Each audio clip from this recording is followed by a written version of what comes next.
What is the business continuity planning methodology, or in short we call it the BCM planning methodology? In BCM Institute, we have a industrial and internationally proven planning methodology for the implementation of any BC or DR projects and program. The BCM planning methodology starts with the most important aspect, which is how to manage the project. That is being described as the project management phase. Once we have kicked off and initiated the project, we now move on to the next phase, which is the risk analysis and review phase.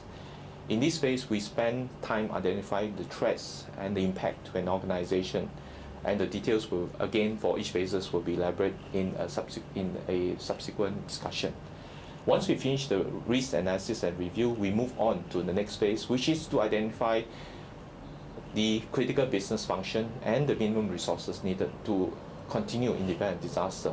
This phase is known as the business impact analysis phase, which is the third phase in the BCM planning methodology. Once we finish this phase, we'll move on to the next phase, which is the recovery strategy. In a nutshell, recovery strategy focuses on the identification of alternative processing capability for business units or application to continue its critical business function in the event of disaster. When the BIA, or the business impact analysis, and RS, which is the recovery strategy phase, is completed, here is where we aggregate the entire information into the set of recovery procedure, which is initiated as part of the plan development phase.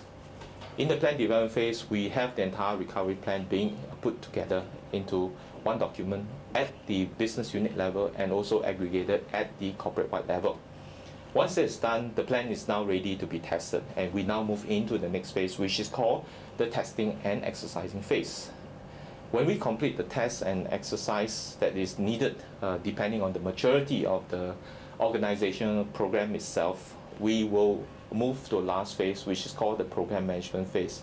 This is the phase where we set up the BCM office and also commence the advanced testing and exercising program. We will also start to talk about how to ensure that training and awareness program continues within organizations, starting from executive management to the last person, in the lowest rank officer in the organization.